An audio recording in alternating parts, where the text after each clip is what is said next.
नमस्कार, Isha classes online education में आप सभी का एक बार फिर से स्वागत है। देखिए बच्चों, हमारा जो चैप्टर चल रहा था भक्तिन, उसमें आज के इस वीडियो के अंदर हम लोग महादेवी वर्मा के परिचय के बारे में बात करेंगे और आज के इसी वीडियो के अंदर आपको महादेवी वर्मा का परिचय पूरी तरह से याद हो जाएगा। तो चलिए देखते हैं महादेवी वर्मा का परिचय। देखिए एग्जाम के अंदर क्या होता है बच्चों कि जो परिचय पूछा जाता है वो 4 नंबर का आता है और ये फिक्स है कि आएगा ही आएगा, ठीक है ना। तो अपने जो गद्य चैप्टर अपन जो पढ़ रहे हैं अभी, वो 18 चैप्टर में से जो 8 चैप्टर वो गद्य के हैं। गद्य में से किसी भी राइटर का पूछा जा सकता है। तो उसमें सबसे पहले महादेवी वर्मा की हम बात कर रहे हैं। महादेवी वर्मा का परिचय याद करो या कोई भी परिचय याद करो, उसका क्रम आपके माइंड में एक बार सेट हो जाना चाहिए कि हम एक बार कोई भी राइटर का जब परिचय लिखते हैं तो उसका एक सामान्य सा परिचय हमारे माइंड में होना चाहिए। फिर हमें यह ध्यान रखना चाहिए उसने शिक्षा कहाँ से लिए, उसने कोई पत्र या पत्रिका का संपादन किया तो वो नाम याद होने चाहिए। इसी के साथ हमें यह ध्यान में रखना चाहिए उसने जो रचनाएं लिखी हैं वो रचनाएं कौन कौन सी हैं, ठीक है ना। तो इस तरह से आप लोगों को एक सीक्वेंस के तौर पर दिमाग में रखना चाहिए। जब भी हम लिखेंगे तो हमें यह मालूम होना चाहिए हिंदी साहित्य में ये कौन से कालखंड का कौन सा कालखंड के अंदर कौन सा कवि है या लेखक है, ये चीज हमें मालूम होना चाहिए। जैसे महादेवी वर्मा की हम बात करें तो जो महादेवी वर्मा है वो हिंदी साहित्य के अंदर जो आधुनिक युग हुआ है, उस आधुनिक युग के अंदर छायावादी युग हुआ है। उस छायावादी युग के अंदर 4 प्रमुख स्तंभ हुए हैं, ठीक है ना। छायावादी युग के 4 आधार स्तंभ माने जाते हैं, प्रसाद, पंत, निराला, और एक होता है महादेवी वर्मा। कौन होती है? महादेवी वर्मा। तो जब हम परिचय लिखेंगे तो पहली लाइन यही लिखेंगे कि जो महादेवी वर्मा है वो हिंदी साहित्य में छायावादी युग के 4 स्तंभों में से एक प्रमुख स्तंभ है। पहली लाइन समझ में आई। इनका जन्म कब हुआ? इनका जन्म 1907 में हुआ। कहां पर हुआ? उत्तर प्रदेश में हुआ, ठीक है ना। उत्तर प्रदेश के कौन से जिले में हुआ? फर्रुखाबाद में हुआ। उत्तर प्रदेश के फर्रुखाबाद जिले के अंदर क्या हुआ? इनका जन्म हुआ। तो आप अपनी कॉपी और पेन निकाल लीजिए और लाइन टू लाइन लिखते हुए चलिए, ठीक है। हम परिचय लिख रहे हैं कि जो महादेवी वर्मा है ये एक छायावादी, देखो पहले शॉर्ट में लिख रहे हैं कि ये छायावादी युग की, ठीक है ना, हिंदी साहित्य में, हिंदी साहित्य के अंदर छायावादी, आप एक बार शॉर्ट नोट्स लिख लीजिए, छायावादी युग के 4 स्तंभों में से, ठीक है ना, 4 स्तंभों में से एक प्रमुख स्तंभ मानी जाती है। प्रमुख स्तंभ क्या होती है? मानी जाती है। यानी छायावादी युग के 4 स्तंभों में से प्रमुख स्तंभ मानी जाती है। फिर अगर हम बात करें कि भाई जन्म कब हुआ, तो आपको यह ध्यान होना चाहिए जन्म हुआ 1907 ईस्वी में। और कहां पर हुआ? उत्तर प्रदेश में हुआ। और उत्तर प्रदेश के कौन से जिले के अंदर हुआ? फर्रुखाबाद में हुआ। कहां पर हुआ है? फर्रुखाबाद के अंदर एक कायस्थ परिवार के अंदर इनका जन्म हुआ है, ठीक है। फर्रुखाबाद के अंदर इनका जन्म हुआ है। बस इतना ही दिमाग में रखने की जरूरत है कि उत्तर प्रदेश के फर्रुखाबाद के अंदर इनका जन्म हुआ है। अगर हम बात करें इनके पिताजी की, तो इनके पिताजी का नाम है गोविंद प्रसाद। कौन सा प्रसाद है? गोविंद प्रसाद, ठीक है ना, जो कि भागलपुर के अंदर प्रधान अध्यापक थे, प्रधानाचार्य थे एक तरह से। भागलपुर जो है यूपी के अंदर, ये भागलपुर के अंदर क्या थे? ये प्रधानाचार्य थे। क्या थे ये? प्रधानाचार्य थे भागलपुर में। अगर हम इनके माता की अगर बात करें तो हेमरानी देवी। कौन सी देवी है ये? हेमरानी देवी है, ठीक है। अगर हम इनके पति की बात करें तो यानी कि इनका जो विवाह हुआ था सन 1916 के अंदर हुआ था, 1916 के अंदर इनका विवाह हुआ था और डॉक्टर स्वरूप नारायण के साथ हुआ था। स्वरूप नारायण वर्मा पूरा नाम है उनका। तो इनके पति का नाम है डॉक्टर स्वरूप नारायण वर्मा। स्वरूप नारायण वर्मा के साथ इनका क्या हुआ? विवाह हुआ। कब हुआ था? 1916 के अंदर हुआ। डेट वगैरह आपको ध्यान रखने की जरूरत तो नहीं है, बिल्कुल सिंपल तरीके से ये डेटा जो लिखवा रहा हूं इसको माइंड में सेट करते चलिए कि भाई जन्म कब हुआ? 1907 में हुआ। कहां पर हुआ? उत्तर प्रदेश में हुआ। कौन से जिले में हुआ? फर्रुखाबाद जिले के अंदर हुआ। पिताजी का नाम क्या है? गोविंद प्रसाद है। माता का नाम क्या है? माता का नाम हेमरानी देवी है, ठीक है ना। पति का नाम क्या है? डॉक्टर स्वरूप नारायण वर्मा। स्वरूप नारायण वर्मा। तो ये इसका क्या हुआ? एक सामान्य परिचय जो मैं आपको समझाना चाह रहा हूं, ये बात होगी। फिर आप लोग ये ध्यान रखेंगे शिक्षा के बारे में। तो शिक्षा की अगर हम बात करेंगे तो शिक्षा में 2 बिंदु दिमाग में रखने। एक तो आरंभिक शिक्षा, इनकी जो आरंभिक शिक्षा है, आरंभिक शिक्षा जो है वो कहां पर हुई? इंदौर में हुई। कहां पर हुई थी? इंदौर में, आरंभिक शिक्षा। और इन्होंने एमए किया था। क्या किया था? एमए किया था। ये एमए इन्होंने हिंदी विषय से किया है और संस्कृत विषय से किया। हिंदी प्लस संस्कृत विषय से इन्होंने एमए किया था। और कौन से कॉलेज से किया था? क्रोस्टवेट कॉलेज, क्रोस्टवेट कॉलेज। और ये क्रोस्टवेट कॉलेज कहां पर है? इलाहाबाद में है। कहां पर है ये? इलाहाबाद। इस इलाहाबाद का वर्तमान नाम क्या है? प्रयागराज। इसी को प्रयाग बोलते हैं, यही इलाहाबाद है। और ये कहां पर पड़ता है? यूपी के अंदर पड़ता है। कहां पर पड़ता है? ये यूपी के अंदर ही पड़ता है। तो क्रोस्टवेट कॉलेज के अंदर इन्होंने हिंदी और संस्कृत में क्या की थी? एमए की थी, यानी कि पोस्ट ग्रेजुएट की थी। ये दिमाग में रखना।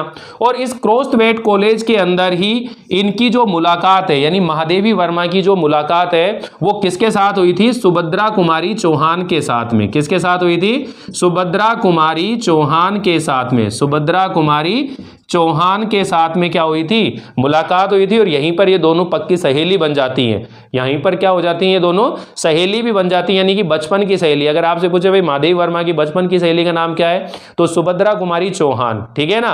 वहां इनकी मुलाकात कहां हुई थी? क्रोस्टवेट कॉलेज इलाहाबाद के अंदर हुई थी। जब ये अध्ययन कर रहे थे वहां से इन्होंने एमए की थी, ठीक है। तो यहां पर ये शिक्षा की बात आ गई। फिर अगर हम बात करें कि कौन कौन से पत्र हैं जिनका इन्होंने संपादन किया, तो आपको ध्यान रखना है, एक तो चांद नामक पत्र है।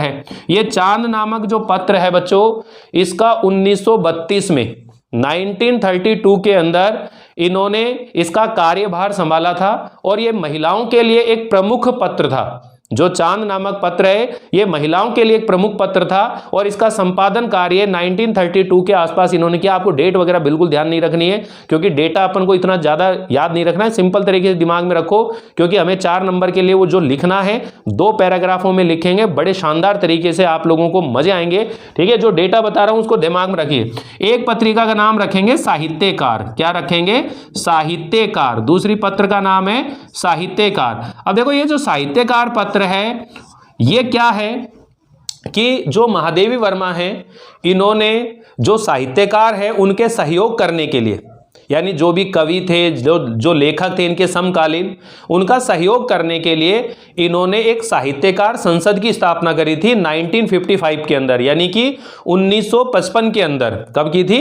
1955 के अंदर इन्होंने साहित्यकार संसद की स्थापना की थी, ठीक है। उस साहित्यकार संसद का एक मुख्य पत्र, उसका एक मेन पत्र था, जिसका नाम क्या है? ये साहित्यकार। तो ये जो साहित्यकार है, एक पत्र का नाम है, जो कि साहित्यकार संसद का मुख्य पत्र था। और इसका इन्होंने संपादन कार्य संभाला था ईला चंद्र जोशी के सहयोग से, डॉक्टर ईला चंद्र जोशी के सहयोग से, ठीक है। तो मैं आप लोगों को थोड़ी अधिक जानकारी बता रहा हूं, लेकिन हमको इतना विद्वान नहीं बनना है। हमें अपने बोर्ड के हिसाब से इन चीजों को दिमाग में रखना है। सिर्फ इतना ही सिंपल तरीके से आप लोगों की पढ़ाई करनी है, ठीक है। तो एक तो ध्यान रखना कि पत्र कौन कौन से हैं। चांद और साहित्यकार का इन्होंने संपादन कार्य किया। एक एक लाइन दिमाग में सेट करते रहो, ठीक है ना। चांद और साहित्यकार पत्र का क्या किया? इन्होंने संपादन किया। फिर इसके बाद आप लोग देखेंगे कि इन्होंने कौन कौन सी संस्थाएं हैं जिनकी स्थापना करी थी। संस्थाओं के अंदर एक तो आपको ध्यान रखना है साहित्यकार संसद, साहित्यकार संसद, ठीक है। साहित्यकार संसद की स्थापना करी थी इन्होंने, ठीक है। किसके लिए की थी? साहित्यकारों का सहयोग करने के लिए, साहित्यकारों का सहयोग करने के लिए, साहित्यकारों का सहयोग करने के लिए, सहयोग करने हेतु इन्होंने साहित्यकार संसद की क्या की थी? स्थापना की थी। एक दूसरी जो संस्था थी, रंगवाणी नाट्य संस्था, रंगवाणी नाट्य संस्था, नाट्य संस्था। एक इन्होंने रंगवाणी नाट्य संस्था की स्थापना करी थी। तो ये 2 संस्थाओं का दिमाग में रखना है आपको, साहित्यकार संसद और रंगवाणी नाट्य संस्था। दूसरा आपको ये भी ध्यान रखना है कि ये जो स्वयं महादेवी वर्मा है, ये महिला विद्यापीठ, कहां की बात हो रही है? यहां लिख देता हूं मैं आपको, महिला विद्यापीठ, महिला विद्यापीठ। और ये कहां पर है? प्रयाग। प्रयाग मतलब प्रयाग बोल दो या इलाहाबाद बोल दो, एक ही बात है, ये एक ही स्थान है। पहले इसे प्रयागराज कहते थे, लेकिन जब मुगलों का आक्रमण हुआ तो इसका नाम इलाहाबाद कर दिया। अब वापस में जो यूपी के अंदर योगी सरकार आई है, गवर्नमेंट आई है, इसका नाम वापस से प्रयागराज कर दिया। तो कहने का मतलब ये जो इलाहाबाद है, प्रयाग है, एक ही चीज है। महिला विद्यापीठ प्रयाग के अंदर ये प्रधान अध्यापिका थी। क्या थी ये? प्रधान अध्यापिका थी। ठीक है, महिलाओं के लिए, महिलाओं के सशक्तिकरण के लिए, उनकी शिक्षा के लिए इन्होंने महिला विद्यापीठ की भी स्थापना की थी और वहीं पर ये क्या थी, शिक्षिका थी, वहीं पर उन्होंने शिक्षिका के रूप में कार्य किया था। अब यहां पर देखिएगा एक देखने योग्य बात क्या है कि प्रथम महिला कवि सम्मेलन का आयोजन किया था महादेवी वर्मा ने। क्या चीज की थी, प्रथम महिला कवि सम्मेलन का आयोजन किया था। और यह आयोजन कब किया था उन्होंने, यानी 15 अप्रैल 1933 के अंदर, 15 अप्रैल 1933 के अंदर महिला कवि सम्मेलन का आयोजन किया था। और कहां पर किया था, यह महिला विद्यापीठ जो है प्रयागराज, यहीं पर किया था। और उस कवि सम्मेलन की अध्यक्षता किसने की थी, इनके जो बचपन की सहेली है सुभद्रा कुमारी चौहान, सुभद्रा कुमारी चौहान ने वहां पर क्या की थी, अध्यक्षता की थी। तो आप यहां पर कह देंगे कि जो महादेवी वर्मा है, महादेवी वर्मा ने क्या किया है, यानी प्रथम महिला कवि सम्मेलन का आयोजन, कवि सम्मेलन का क्या किया है, आयोजन। और ये आयोजन इन्होंने कब किया है भाई, ये इन्होंने किया है 15 अप्रैल को। कब किया है, 15 अप्रैल 1933 के अंदर। तो ये डेट वगैरह नहीं याद रखनी, बार बार बोल रहा हूं, डेट केवल आपको 2 ही याद रखनी है, जन्म की और मृत्यु की। यानी जन्म हुआ 1907 में और मृत्यु हुई है 80 साल बाद, यानी 87 में, 87 के अंदर, ठीक है ना, 87 के अंदर। यानी कि आपको ये 1907 और 87 यानी 87 आप लोगों को ध्यान रखना है। अब देखिए यहां इससे ज्यादा डिटेल आपको माइंड में सेट करने की जरूरत नहीं, बहुत हो गया, इसके अंदर आपका आधा पेज भर जाएगा। जब आप इसको ढंग से लिखेंगे, एक लैंग्वेज देके लिखेंगे, तो आप बहुत अच्छी चीजें लिख लेंगे। तो एक बार और दोबारा सुनिएगा, पूरा लिख करके बताऊंगा आप लोगों को एग्जाम के अंदर कैसे लिखना है। पहले याद करिएगा मेरे साथ, आप लोग अपने मन ही मन के अंदर दोहरान कीजिएगा कि हिंदी साहित्य के अंदर जो छायावादी युग है उसकी एक प्रमुख स्तंभ मानी जाती है महादेवी वर्मा। तो आप जब लिखेंगे पहली लाइन तो क्या लिखेंगे कि महादेवी वर्मा हिंदी साहित्य में छायावादी युग की प्रमुख स्तंभ मानी जाती है। उनका जन्म, आप ध्यान रख लेना, अपन किसी थर्ड व्यक्ति के बारे में, मतलब किसी दूसरे व्यक्ति को बता रहे हैं, यानी टीचर को आप बता रहे हो, लिख करके बता रहे हो, तो आप जब भी आपकी लेखन शैली होगी वो अन्य पुरुष शैली के अंदर होगी। कौन से पुरुष में होगी, अन्य पुरुष शैली के अंदर। तो कहने का मतलब है कि आप जब लिखेंगे तो ये लिखेंगे, शुरुआत में पहली लाइन लिखेंगे, महादेवी वर्मा हिंदी साहित्य में छायावादी युग के 4 स्तंभों में से प्रमुख स्तंभ मानी जाती हैं। उनका जन्म सन 1907 ईस्वी के अंदर। ये एक चीज और मिस्टेक होगी थोड़ी सी, क्या ध्यान रखना बच्चों, सन और ईस्वी कभी भी एक साथ नहीं लिखे जाते हैं। जब आप सन लिखते हो तो पीछे ईस्वी नहीं लगाया जाता, और जब पीछे ईस्वी लिखते हैं तो आगे सन नहीं लगता। तो आप जब सन लिख रहे हो सन 1907, तो अब आगे ईस्वी नहीं लिखना है। अगर आप 1907 ईस्वी लिख रहे हो तो आगे क्या नहीं लगाना है, सन नहीं लगाना है। तो कुल मिलाकर बात यह है, आप लोगों को क्या ध्यान रखना है कि उनका जन्म सन 1907 में उत्तर प्रदेश के फर्रुखाबाद जिले में एक कायस्थ परिवार के अंदर हुआ था। किसमें हुआ था, एक कायस्थ संपन्न परिवार के अंदर हुआ था। ठीक है, कायस्थ परिवार के अंदर ही किसका जन्म हुआ है, अमिताभ बच्चन के जो पिताजी हैं हरिवंश राय बच्चन, जो कि फर्स्ट चैप्टर है आप लोगों का, ठीक है ना। तो कहने का मतलब है कि यहां उनके जन्म की बात होगी। फिर आप लोगों को ध्यान रखना, उनके पिताजी का नाम गोविंद प्रसाद है, माता का नाम हेमरानी देवी है, पति का नाम डॉक्टर स्वरूप नारायण वर्मा है। इतनी सी ध्यान रखनी है, क्या ध्यान रखना है, स्वरूप नारायण वर्मा है। उनकी जो आरंभिक शिक्षा है वो इंदौर से हुई है, और उन्होंने क्रॉस्ट वेट कॉलेज इलाहाबाद से हिंदी और संस्कृत के अंदर क्या किया है, उन्होंने एमए किया है। फिर आप पूर्ण विराम लगाएंगे, फिर लिखेंगे कि उन्होंने चांद और साहित्यकार पत्रों का संपादन कार्य संभाला है। फिर आप लोगों को ध्यान रखना है कि उन्होंने साहित्यकारों के सहयोग के लिए साहित्यकार संसद की स्थापना की। इसी के साथ उन्होंने रंगवाणी नाट्य संस्था की भी स्थापना की।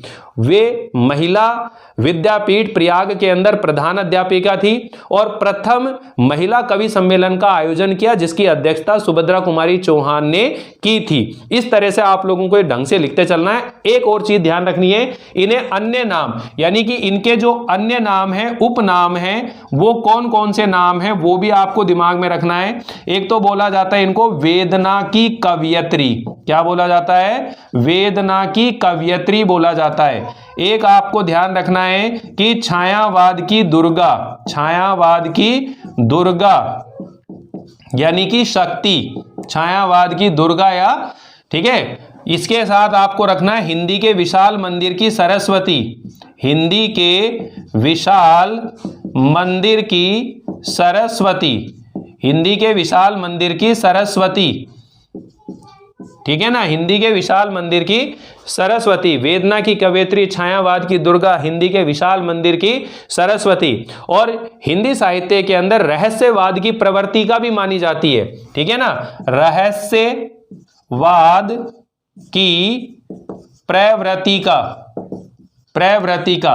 इसी के साथ आपको ध्यान रखना है कि जो महादेवी वर्मा है वो बौद्ध धर्म की अनुयायी थी। किस धर्म की अनुयायी थी? बौद्ध धर्म की अनुयायी थी, यानी कि बौद्ध धर्म को मानने वाली थी और गांधी जी के विचारों से काफी प्रभावित थी। और यही कारण है कि वे गांधी जी से प्रभावित होकर जो अपना भारतीय स्वतंत्रता आंदोलन था, अपने देश को आजाद कराने का जो आंदोलन चलाया जा रहा था उस समय, उस आंदोलन में सक्रिय रूप से भाग लेने लग जाती है। यही तो कारण था कि महादेवी वर्मा कह रही कि उन दिनों जब कोई विद्यार्थी मेरे जेल जाने की बात बोलता था तो भक्तिन के सामने वो जेल की बड़ी बड़ी दीवारें वो उसके सामने आ जाती थी। वो जेल से बहुत डरती थी, लेकिन वो जेल जाने के लिए भी तैयार हो जाती है जब मेरे जेल जाने की बात होती थी। तो इतना आत्मीयता, इतना लगाव उसको वहां पर महादेवी वर्मा के साथ था, भक्तिन का।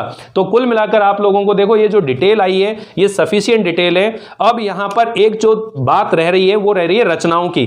इसके अंदर जो रचनाएं हैं वो रचनाएं आपको दिमाग में रखनी है, कौन कौन सी इनकी रचनाएं हैं, ठीक है। तो इनके अंदर सबसे पहले काव्य संग्रह के अंदर आपको 5-6 नाम है वो दिमाग में रखना है। निहार, नीरजा, रश्मि, निहार, नीरजा, रश्मि, लिखते चलें। कौन सा हो गया? एक तो हो गया निहार, एक हो गया नीरजा, एक हो गया रश्मि, एक हो गया सांदे गीत।